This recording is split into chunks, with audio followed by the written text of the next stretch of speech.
Hech jiddiy o'ylab ko'rganmisiz, nimaga maktab o'quvchilari yoki talaba yoshlar dars tayyorlashmaydi, ya'ni uyga vazifa qilishmaydi? Kelaylik hisob-kitob qilamiz.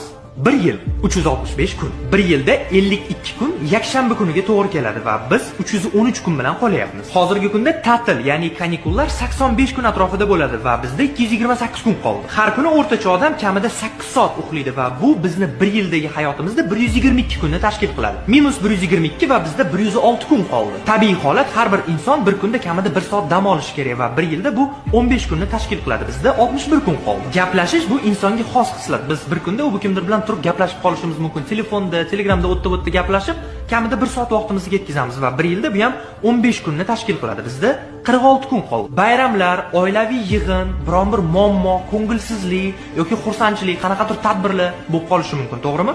Va bu 1 yilda bizni maksimum 40 kunimizni egallashi mumkin. Bizda 6 kun qoladi. Hozirgi koronavirus davrida inson ko'p kasal bo'ladi va tabiiy holat, biz 1 yilda 1 marta kasal bo'lsak, kamida 3 kun uyda yotib davolanamiz. Bizda 3 kun qoldi. Nahotki shu 3 kundan biz 2 kunini kinoga tushishga, sevgilimiz bilan ko'rishishga yoki oshna og'aynilarga, qanaqadir o'zimizni ko'ngilochar narsalarimizga sarflay olmaymiz.